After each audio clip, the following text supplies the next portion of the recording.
Soul land 2 novel की इस episode की स्टार्टिंग में हमें हुओ यूहाओ को दिखाया जाता है, जो कि अभी ज्वान्यू डिस्प्लेसमेंट एबिलिटी को यूज करता है। और अगर बात किया जाए तो जितना भी बारी यूहाओ ने इस एबिलिटी को यूज करता था, उसके बाद वो दोबारा से जूसांसी के पास जाता था इस एबिलिटी को दोबारा से री इंस्क्राइब करने के लिए। और इस बारी यूहाओ ने मिस्टीरियस अंडरवर्ल्ड डिस्प्लेसमेंट से ज्वान्यू डिस्प्लेसमेंट पर एक्सचेंज किया था, जो कि वाकई में लाइफ सेविंग एक्सचेंज थी। और वह लोग अगर बात किया जाए तो जूसांसी की इस एबिलिटी ज्वान्यू डिस्प्लेसमेंट ने यूहाओ को काफी ज्यादा ही क्रिटिकल मोमेंट में भी काफी ज्यादा ही हेल्प करा था। इसीलिए इस एबिलिटी को यूज करने के बाद यूहाओ हमेशा जूसांसी से इस एबिलिटी को कॉपी करता था। यह एबिलिटी होते हुए यूहाओ को कोई भी प्रॉब्लम नहीं होती थी, चाहे यूहाओ की एनिमी की अटैक हो या कंट्रोल हो। इसमें हुओ यूहाओ पूरी तरीके से सेल्फ कॉन्फिडेंस था, क्योंकि यूहाओ उसकी स्पिरिचुअल डिटेक्शन एबिलिटी की हेल्प से वो इस एबिलिटी को और भी ज्यादा बेहतर तरीके से इस्तेमाल कर सकता था। इसीलिए अभी के टाइम में एनिमी के हाथों से बचकर स्केप करने के लिए यह सबसे ज्यादा बेस्ट स्किल थी।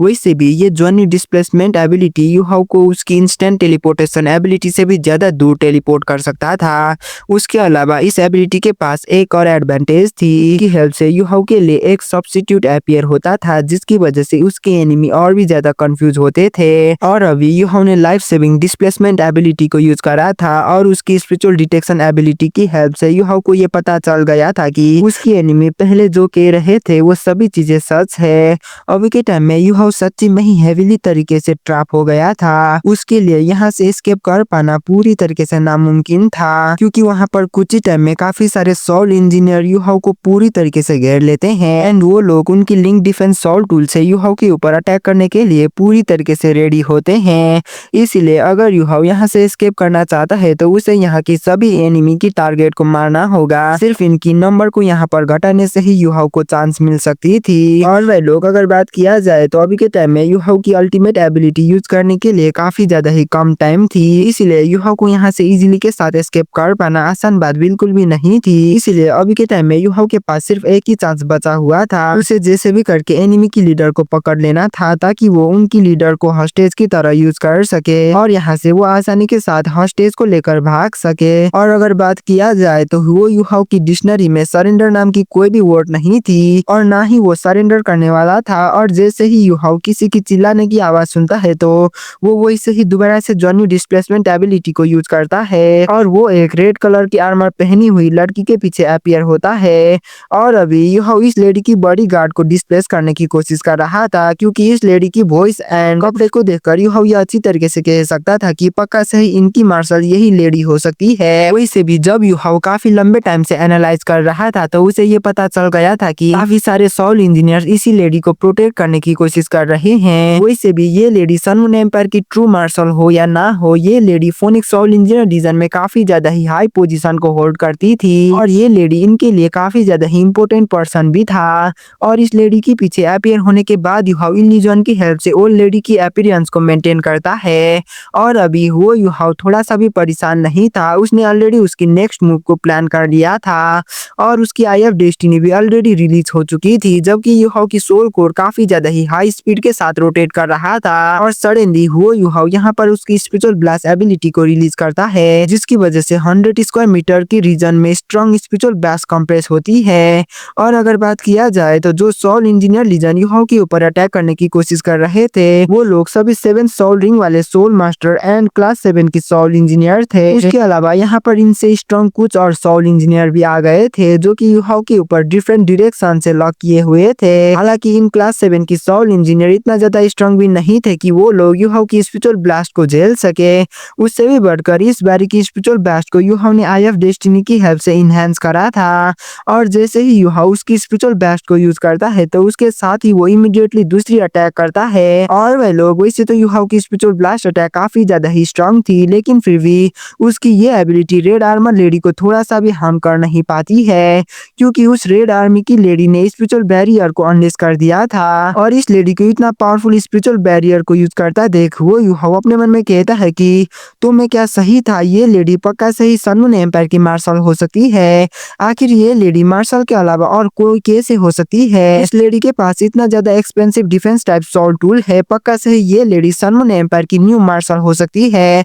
जिसके बारे में मैंने पहले सुना था। और वह लोग वैसे अगर बात किया जाए तो इस सनमून एम्पायर की मार्शल को देखकर वो यूहाओ थोड़ा सा हैरान भी हो गया था क्योंकि सन मून एम्पायर की मार्शल की उसकी खुद की एबिलिटीज ज्यादा स्ट्रांग नहीं थी। वैसे तो ये lady already soul sage level पर पहुंच चुकी थी, लेकिन फिर भी ये लेडी ज्यादा स्ट्रांग नहीं थी, इसलिए यूहाओ अभी के टाइम में थोड़ा सा कॉन्फिडेंट दिखाई दे रहा था। और भाई लोग, जब से यूहाओ को सोल कोर की मिस्ट्रीज के बारे में पता चला था, तब से यूहाओ को सोल पावर की अंडुलेशन के बारे में और भी ज्यादा इंफॉर्मेशन हासिल हुई थी। लेकिन फिर भी इस चीज से यूहाओ को कोई भी फर्क नहीं पड़ता था कि वो लेडी सोल सेज का हो या कोई टाइटल डोलो हो। यूहाओ को बस अभी सिर्फ एक काम करना था और उसे यहाँ से भाग जाना था। इसलिए अभी के टाइम में यूहाओ के माइंड में सिर्फ एक्शन लेना ही काम बचा हुआ था। इसीलिए यूहाओ तुरंत ही स्पिरिचुअल शॉक अटैक से सन मून एम्पायर की मार्शल के ऊपर अटैक करता है, जिसकी वजह से रेड कलर की बीम सडनली वहां पर अपीयर होती है। और अभी तक यूहाओ ने उसकी सोल कोर को भी आई ऑफ डेस्टिनी के साथ इनहेंस कर चुका था, क्योंकि हुओ यूहाओ इस अटैक में उसकी सभी स्ट्रेंथ को लगाने वाला था। और अगर बात किया जाए तो यूहाओ के मामले में ये अटैक यूहाओ की सबसे ज्यादा पावरफुल अटैक होने वाली थी, जिसको उसने अभी तक अनलिस्ट करा हो, और ये एक टाइटल डोलो की लेवल की अटैक होने वाली थी। और भाई लोग, इसके साथ red gold light suddenly Yuhao की तरफ से रिलीज होती है और ये अटैक सन मून एम्पायर की एम्प्रेस की स्पिरिचुअल बैरियर में जाकर टकरा जाती है, जिसके साथ ही रेड आर्मर लेडी यानी कि सन मून एम्पायर की मार्शल की गले की नेकलेस पूरी तरीके से टूट जाती है, जिसके साथ ही उसके आसपास की भी स्पिरिचुअल बैरियर पूरी तरीके से डिस्ट्रॉय होती है। और अभी के टाइम में यूहाओ की ये स्पिरिचुअल शॉक इतना ज्यादा पावरफुल थी कि इसकी इफेक्ट की वजह से सन मून एम्पायर की मार्शल आसमान से नीचे सीधे जमीन में गिरने लगी थी। इसे देखकर हुओ यूहाओ उसकी हैंड को ऊपर की तरफ करता है और वो सन मून एम्पायर की इस मार्शल को गले से पकड़ने के लिए आगे की तरफ जाता है, जिसके लिए और वो सन मून एम्पायर की इस मार्शल को गले से पकड़ने के लिए आगे की तरफ जाने लगता है। और वो सन मून एम्पायर की मार्शल को गले से पकड़ने के लिए उसकी लेफ्ट हैंड में आइस एम्प्रेस पिंसर को भी समन करता है और वो सीधे जमीन के तरफ जाने की कोशिश करता है, जिसके साथ ही यूहाओ की बॉडी से स्टारनाइज ओमनी थ्रस्ट एक्टिवेट होती है।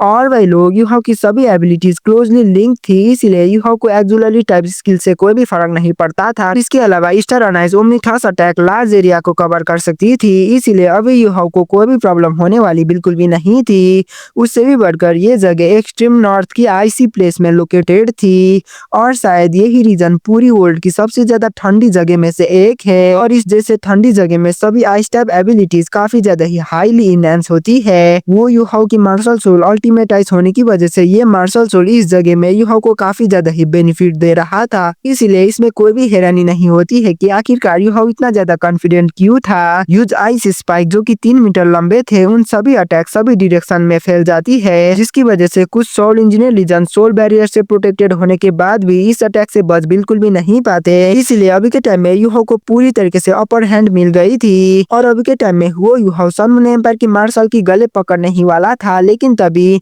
Golden layer Sun Moon Empire की मार्शल की बॉडी में ग्लो करने लगती है, जो कि होती है इनविंसिबल बैरियर। और इस मार्शल को बैरियर यूज करता देख वो यूहाओ को गाली देने का मन कर रहा था। वैसे भी इनविंसिबल बैरियर की ड्यूरेशन 10 सेकंड से भी ज्यादा होती है और इस बैटलफील्ड में 10 सेकंड कोई छोटी बात नहीं है। आखिर वो 10 सेकंड कैसे खुद को बचा पाएगा? अगर एनिमी को मौका मिलेगी तो वो लोग 1 सेकंड में ही खत्म कर सकते हैं, लेकिन अभी एनिमी को 10 सेकंड मिल चुकी थी, लेकिन फिर भी अब यूहाओ इसमें कुछ भी कर नहीं सकता था। इसीलिए अब यूहाओ उस लेडी के ऊपर अटैक करने की बिल्कुल ही कोशिश नहीं करता, क्योंकि ये सिर्फ यूहाओ का ही सोल पावर की वेस्ट कर सकती थी। और वह लोग, इसी के साथ हम देखते हैं कि हुओ यूहाओ की आंखें फ्लैश होती है और वो उसकी मार्शल सोल को स्विच करता है, जिसके साथ ही व्हाइट हेलो यूहाओ की बॉडी से स्प्रेड होती है और सोल कोर की इफेक्ट के अंदर हुओ यूहाओ उसकी मास इन्फ्लेसमेंट को रिलीज करता है, जो कि सभी डायरेक्शन में पूरी तरीके से फैल जाती है एंड वहां पर रेड लाइट्स की पैचेस अपीयर होती है। और ये अटैक फायर टाइप अटैक थी, जो कि फोनिक्स सोल इंजीनियर लीजन करने में अच्छे थे। वो यूहाओ उसकी आंखें को ऊपर की तरफ करता है और फिस्ट को क्लीन करने लगता है, जिसके साथ ही वहां पर लाउड बूम सभी तरफ सुनाई देती है। बूम बूम बूम की इन एक्सप्लोजन यूहाओ के तरफ किया गया था, जो कि वाइडली बाहर के तरफ फैल रही थी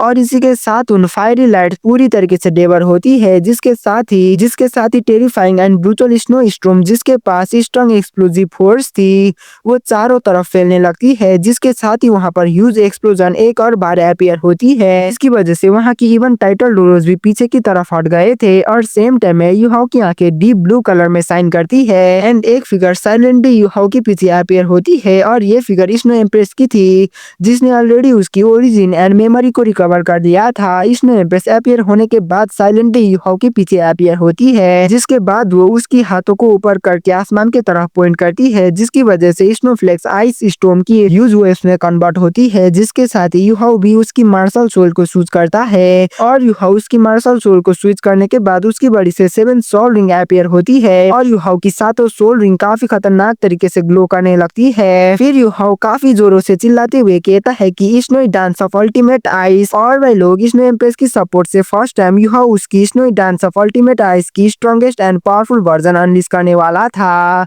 और इसी मोमेंट में स्टेरोनाइज आइस ग्रास यूहाओ की शोल्डर में अपीयर होती है और वो ब्लू हैलोज को रिलीज करती है। इसकी वजह से यूहाओ की अल्टीमेट आइस की स्ट्रेंथ काफी ज्यादा ही बढ़ जाती है, जबकि इस तरफ सन मून एम्पायर की मार्शल की प्रोटेक्टिव बैरियर ऑलरेडी डिसअपियर हो चुका था और पिछली बारी की वो यूहाओ की अटैक स्पिरिचुअल शॉक की वजह से उसकी आर्मर भी टूट गई थी, जिसकी वजह से उसकी ब्यूटीफुल फेस वहां पर रिवील होती है और जब ये ब्यूटीफुल फिगर यूहाओ की 7 सोल रिंग की कलर को देखती है तो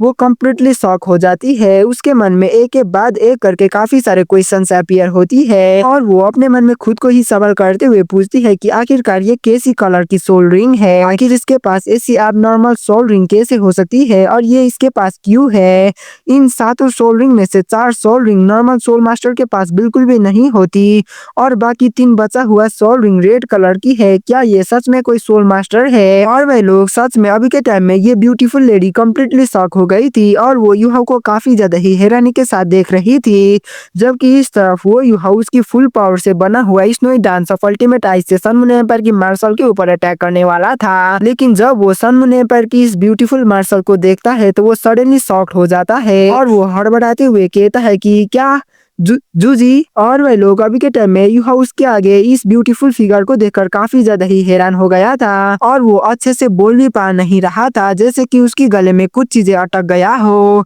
यूहाओ ने कभी भी नहीं सोचा था कि सन मून एम्पायर की चालाक मार्शल जो उसे ट्रैप करने की दम रखती है वो असल में और कोई नहीं बल्कि वो उसकी दोस्त जूजी होगी, जिसको उसने काफी लंबे टाइम से नहीं देखा था। अभी जूजी को उसकी मिलिट्री यूनिफॉर्म में देखकर यूहाओ पूरी तरीके से हैरान होता है और वो यूहाओ की आंखें जूजी की क्रिस्टल क्लियर स्किन जो कि काफी ज्यादा ही खूबसूरत थी एंड उसकी बड़ी बड़ी आंखें यूहाओ की तरफ हैरानी से लॉक होती है और इसी टाइम में ये दोनों ही एक दूसरे के तरफ काफी हैरानी के साथ देखने लगते हैं और इन दोनों की ही एक्सप्रेशन पूरी तरीके से सिमिलर होती है। जबकि इस तरफ यूहाओ को जूजी कहता देख जूजी काफी ज्यादा ही हैरानी से कहती है कि आखिर तुम कौन हो, तुम्हें मेरे बारे में कैसे पता है। और वह लोग अभी के टाइम में यूहाओ की ये वॉइस जूजी को काफी ज्यादा ही फेमिलियर फील हो रही थी, लेकिन वो इस पर्सन को थोड़ा सा भी पहचान पा नहीं रही थी क्योंकि अभी के टाइम में यूहाओ ने उसकी इमिटेशन एबिलिटी को यूज करा हुआ था। जूजी को ऐसे सवाल करता देख वहां पर लाइट फ्लैश होती है और यूहाओ उसकी इमिटेशन एबिलिटी को रिमूव करता है